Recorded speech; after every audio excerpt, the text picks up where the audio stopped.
안녕하세요.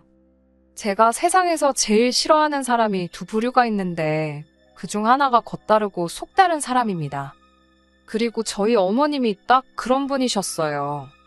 어디서부터 이야기를 해야 할지 모르겠습니다만 아무튼 어머님 때문에 찌질한 남편과 이혼까지 하게 되었으니 이건 뭐 감사 인사라도 드려야 할까요?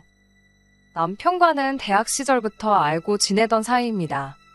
다만 그때부터 사귀었던 것은 아니고 본격적으로 연애를 시작한 건 남편이 직장에 들어간 이후였지요. 참고로 그때 남편 나이는 29으로 저에 비하면 사회생활을 좀 늦게 시작했어요. 저는 대학을 졸업하자마자 취업에 성공했거든요. 만난 지 2년 정도 되었을 무렵 남편이 먼저 결혼하자고 이야기를 꺼내왔어요. 저도 당시에 남편을 많이 사랑하고 있었으니 그 프로포즈를 거절할 이유가 없었지요. 그런데 막상 결혼 이야기가 오가면서 서로 재정 상태를 오픈하니까 아무리 남편이 저보다 늦게 사회생활을 시작했다는 사실을 감안하더라도 모아둔 돈이 너무 없더군요. 게다가 시댁이 자식들에게 손 벌릴 정도는 아니었지만 장가갈 아들한테 집은커녕 차라도 한 대 사줄 형편도 못 되었습니다. 그래서 이 결혼을 하는 게 맞는 건가? 마음이 많이 심란했어요. 그러다 결국 철딱서니 없이 친정부모님께 도움을 요청했습니다. 솔직히 한 살이라도 젊고 예쁠 때 웨딩드레스를 입고 싶다는 욕심이 있었기에 돈 때문에 남편이랑 헤어진 뒤 다시 누구를 만나서 어쩌고 할 시간이 없다고 생각했거든요. 지금 돌이켜보면 참 철이 없었던 거지요. 그리고 다행히 친정부모님께서는 남편이란 사람 자체는 좋게 봐주신 듯 했어요. 그래서 저희 쪽에서 결혼식과 신혼살림에 들어가는 비용이 100이라고 하면 그중 75를 부담하고 남편 쪽에서 25를 부담하게 되었습니다. 게다가 친정아버지께서 중고차 관련 사업을 하셨거든요. 그래서 그 중에 정말 상태 좋은 저나 남편에게는 조금 과하다 싶을 정도의 외제차도 선물로 주셨습니다. 그런데 사람이 화장실 가기 전이랑 갔다 와서랑 마음가짐이 다르다더니 그게 딱 저희 어머님한테 하는 말이더라고요. 저희 어머님께서는 결혼 전에는 저만 보면 복덩이 하시더니 막상 저희가 식을 올리고 나니까 저를 부를 때마다야 너 하시기가 일쑤였습니다. 뿐만 아니라 어머님께서는 저와 모녀 사이처럼 지내고 싶다 하셨는데 말이 좋아 모녀 사이지 저를 대하시는 것과 신우를 대하시는 건 천지 차이였어요. 어머님이 저에게 기대하시는 딸 노릇이라 하면 어머님이 뭔가 필요하거나 갖고 싶을 때 그걸 사주는 말 그대로 물주의 역할이었달까요? 언젠가 한 번은 집에 있는 저를 갑자기 핸드폰 매장으로 불러내시더니 당신 핸드폰 기기를 바꿔달라 하신 적이 있습니다. 그것도 거의 200만 원에 육박하는 최신형 핸드폰으로요. 솔직히 전업주부이신 어머님께는 과하지 않나 싶대요. 그래서 제가 너무 비싸서 안 될 것 같다고 거절했어요. 그러자 어머님은 전에 보니 너네 엄마는 이거 쓰던데 당신은 왜 못 쓰냐고 따지시대요. 저희 친정어머니야 친정아버지가 사주셨거나 아무튼 당신 재산으로 사셨을 텐데 말이에요. 하지만 차마 그렇게 말할 수는 없었으니 아무튼 결국에 안 사드리기는 했는데 이후로 한 2주 동안 얼마나 삐져 계시던지 잘못한 것도 없이 제가 정말 죄인 모드였다니까요. 게다가 또 한 번은 당신도 취미생활로 골프를 치고 싶으시다며 저더러 골프채 세트를 사달라고 하셨습니다. 아시겠지만 골프채 세트가 몇만 원 가지고 될 일이 아니잖아요. 그래서 어머님께 제가 중고시장을 한번 찾아보겠다 했어요. 말이 나와서 말이지만 친정부모님이 재산이 좀 있다고 해서 그게 제 돈은 아니잖아요. 저는 이미 결혼하면서 친정부모님으로부터 큰 도움을 받았던지라 친정부모님께 더는 손 벌리고 싶지 않았고요. 특히 시부모님께 뭘 해드리기 위해서 친정부모님의 재산을 끌어올 생각은 추호도 없었지요. 세상 천지에 고생 안 한 사람이야 없겠지만 저는 저희 친정부모님 자식이다 보니 저희 친정부모님이 세상에서 고생을 제일 많이 하신 분들 같고 그러니 자식으로서 늘 애틋하고 감사한 마음이었거든요. 그리고 그렇게 힘들게 일궈놓으신 재산을 막말로 남 좋은 일 시키는데 쓰고 싶진 않았어요. 아무튼 본론으로 돌아와서 제가 중고시장에도 골프채 세트가 종종 올라오니 조금만 기다리시라 했습니다. 그러자 어머님께선 정말 불같이 화를 내시면서 니네 엄마가 치겠다고 했어도 중고를 사줬겠냐는 거예요. 이때는 정말 저도 화가 많이 나서 저희 어머니야 당신 재산이 있으시니 알아서 사서 쓰실 거라고 받아쳐버렸어요. 그러자 제가 재산 가지고 당신을 무시했다며 어찌나 통곡을 하시던지. 정말 조선시대였다면 석고대죄라도 해야 할 판이었다니까요. 그리고 처음엔 눈치채지 못했는데 어머님께선 제가 행여나 남편을 무시할까봐 늘 촉각을 곤두세우고 계셨어요. 저로서는 남편이 말 그대로 가진 게 없다는 걸 알면서도 시작한 관계였기 때문에 그쪽 부분으론 남편을 무시하고 그럴 이유가 전혀 없었는데 말이지요. 하지만 어머님은 당신의 자격지심 때문인지, 제가 남편에게 얼마나 잘하고 있는지, 남편을 고생시키진 않는지 그런 부분들을 끊임없이 묻고 따지셨습니다. 그리고 그중 하나가 운전이었지요. 저는 수능을 마치자마자 친정어머니의 권유로 면허를 땄어요. 그리고는 아버지가 대학교 입학 선물로 소형차도 한 대 사주셨고요. 그리고 그때는 주변에 운전하는 친구들이 많이 없었기 때문에 어린 마음에 괜시리 으스대고 싶대요. 그래서 차를 운전하는 날이 많았어요. 하지만 운전이란 게 저만 정신을 똑바로 차린다고 사고를 피할 수 있는 건 아니더군요. 그날도 저는 평소에 오가던 사거리에서 제 신호를 기다리고 있었습니다. 그런데 어떤 정신 나간 운전자가 신호를 무시하고 대기 중이던 저를 들이받은 거예요. 다행히 큰 부상은 피했지만 정신적 충격이 컸다고 해야 할까요? 그날 이후로부터 얼마 전까지 저는 운전대를 잡기가 어려웠으니까요. 그리고 남편은 이미 결혼 전부터 이 사실을 알고 있었어요. 그래서 저희 둘이 어디를 가건 운전이 필요하면 남편이 운전대를 잡는 게 일상이었지요. 친정아버지께서 남편에게 차를 주셨던 것도 그런 남편에게 당신 나름대로 고마움을 표현하신 거고요. 하지만 어머님께서는 저희 친정아버지가 차를 해주셨다는 사실은 온데간데 없이 잊으시고 그저 운전대를 잡은 당신 아들만 불쌍해 보였던 모양이에요.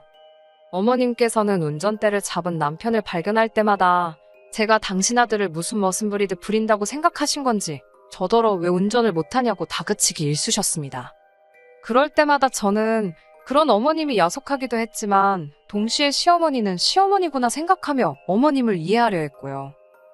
그런데 그런 대화가 있고 얼마 지나지 않았을 때였어요. 신우가 남자친구 어쩌고 하며 이야기를 꺼내더니 자기도 면허를 따야겠네 어쩌네 하는데 어머님께서 대번에 네 남자친구가 운전하면 되지. 네가 뭐하러 면허를 따냐고 그러시는 거예요. 어이가 없어서 제가 어머님을 한번 쳐다봤습니다. 그러자 어머님께서 하시는 말씀이 신우 손 좀 보래요. 저렇게 작고 고사리 같은 손으로 운전대를 어떻게 잡냐고요. 담배도 잘만 피는 손인데 운전대는 왜 못 잡냐고 한마디 하려다가 꾹 눌러 참았네요. 그리고 그쯤에서 어머님이 멈추셨으면 제가 이렇게 사연을 쓰는 일은 없었겠지요. 하지만 어머님께서는 또다시 저에게 운전 좀 하라며 화를 내셨고 그날은 도저히 저도 그냥 넘어갈 수가 없어서 어머님께 그동안 서운했던 감정을 속사포처럼 쏟아냈습니다. 그러자 어머님께선 당신이 하셨던 말은 다 저를 생각해서 그런 거라며 오히려 시어머니한테 이렇게 대드는 며느리는 처음 봤대요. 그러면서 저더러 똑바로 사과하지 않으면 두 번 다시 얼굴 볼 일 없을 거라나요. 솔직히 제가 어머님하고 얼굴 안 보고 지내서 불편할 게 뭐가 있겠어요? 그리고 무엇보다 저는 잘못한 게 없었으니 어머님께 사과드릴 생각이 없었습니다. 그래서 남편을 통해 어머님의 의중을 전해들은 이후로 한 번도 어머님께 먼저 연락드리지 않았네요. 그리고 그 시간이 한 달 가까이 길어지자 남편이 자기만 중간에서 죽어난다며 자리를 한번 만들 테니 어머님이랑 한번 이야기 좀 잘 해보라나요. 그렇게 어머님, 아버님, 남편 그리고 저까지 네 사람이 모이게 되었습니다. 어머님은 당연히 당신이 사과를 받을 자리라고 생각하고 나오신 게 틀림없었어요. 저를 도끼 눈을 뜨고 노려보시는데 완전 너 한번 뭐라고 떠드는지 두고 보자는 식이셨거든요. 하지만 저는 제 입장을 이야기하러 간 거지 사과를 드리러 간 자리가 아니었습니다. 그래서 어머님께 신우한테 하시는 말씀과 저한테 하시는 말씀이 왜 그리 다르신 거냐고 물었지요. 그러자 어머님께선 기껏 나와서는 또 저따위 소리나 한다면서 화를 내셨습니다. 아버님도 저더러 너도 적당히 하라면서 어른을 이겨먹어야겠냐고 소리를 지르셨고요. 그리고 그나마 믿었던 남편마저 시어머니한테 죄송하다 한마디 하면 어디 덧나냐며 제 편을 들어주지 않았어요. 정말이지 여기 내 편은 하나도 없구나 하는 생각에 눈물이 주르륵 나더라니까요. 결국 저는 친정부모님께 전화를 드렸고 그동안 겪었던 서러운 일들을 전부 다 이야기했어요. 어른답게 제 힘으로 해결하고 싶었지만 세 사람을 상대하려니 쉽지 않았고 생각나는 사람은 친정부모님밖에 없었거든요.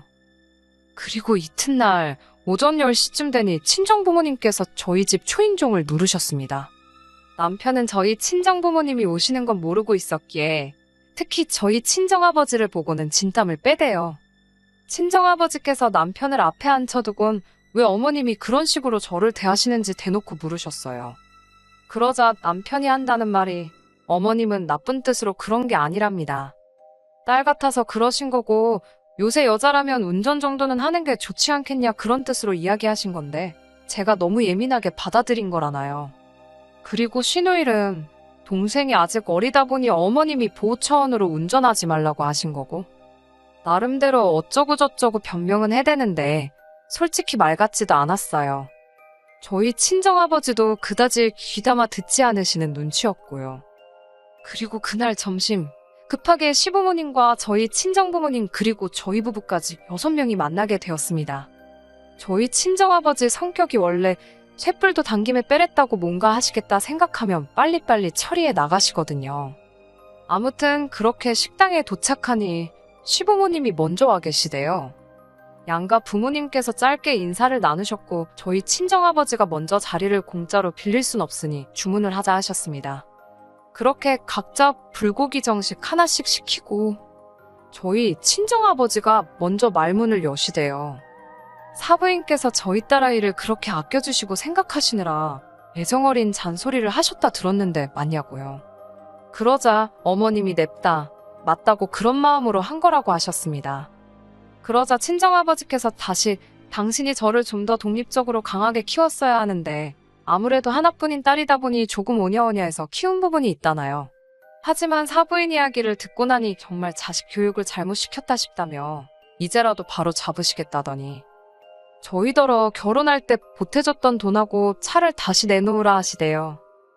그러자 저희 남편이 바닥에 무릎을 꿇으면서 저희 친정아버지더러 죄송하다 하더군요. 하지만 친정아버지의 마음을 돌리기엔 고작 무릎 꿇는 걸로 소용이 없었지요. 친정아버지가 저희더러 집을 팔든 어쩌든 다음 주까지 2억을 만들어 놓으라 하셨습니다. 그리고는 앞에 꿇어앉은 남편더러 차 키도 지금 당장 내놓으라 하셨고요. 그러자 남편이 정말 나라 잃은 표정이라고 해야 할지 넋이 나간 사람 마냥 차 키를 저희 친정아버지 손바닥에 올려놓대요. 그제서야 어머님께선 상황이 단단히 잘못 돌아가고 있다고 느끼신 모양이었어요. 아무리 그래도 이렇게까지 하실 필요가 있냐면서 당장 그럼 애들은 어디 가서 살라는 거냐, 그리고 저희 아들은 출퇴근은 어떻게 하라는 거냐며 저희 친정아버지께 따지듯 물으셨거든요. 하지만 친정아버지께서 그런 어머님에게 애들도 성인인데 그런 건 충분히 알아서 할 수 있을 거라며 사부인도 마음의 짐을 좀 내려놓으시라 한마디 하실 뿐이었습니다. 솔직히 상황 자체가 심각하긴 했지만 어머님이 발동동 구르는 모습을 보고 있으니 고소하단 생각밖에 안 들대요. 그렇게 친정부모님은 본가로 내려가셨고 저와 남편은 집으로 왔습니다. 남편이 거실에서 원망 섞인 눈초리로 한동안 저를 노려보더니 이를 이렇게까지 키웠어야 했냐면서 앞으로 어떻게 살려고 그러냐는 거예요. 그래서 제가 우리 둘 다 맞벌이 하는데 아무려면 오피스텔 전세 하나 못 들어가겠냐고 했어요.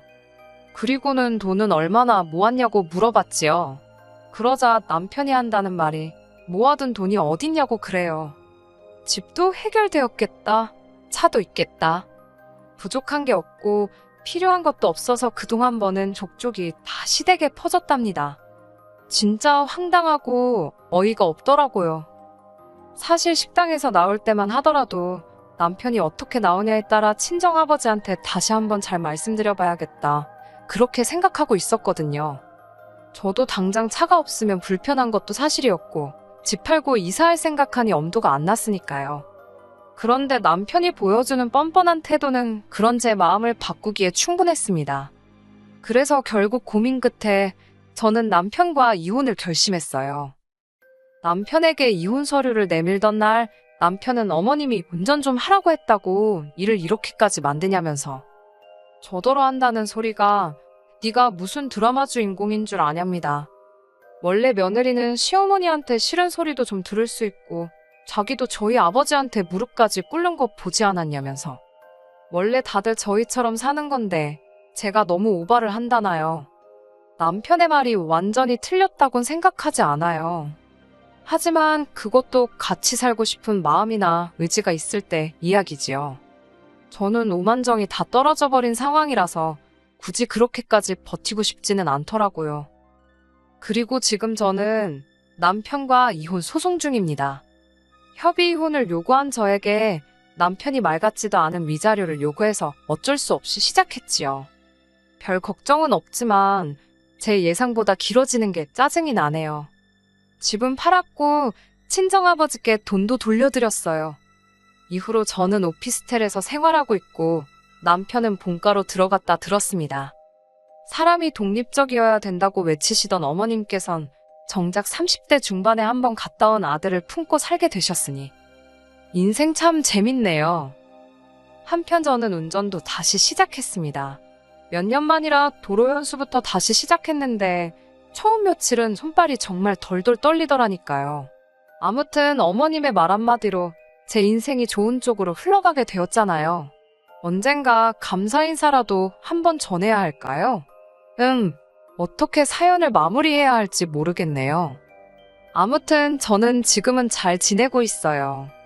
무수히 많은 이야기들 중 하나였을 텐데 들어주셔서 감사합니다. 끝까지 들어주셔서 감사합니다. 오늘의 사연은 여기까지입니다. 구독과 좋아요, 알람 설정 부탁드리고 더 좋은 사연으로 다시 찾아뵙겠습니다. 감사합니다.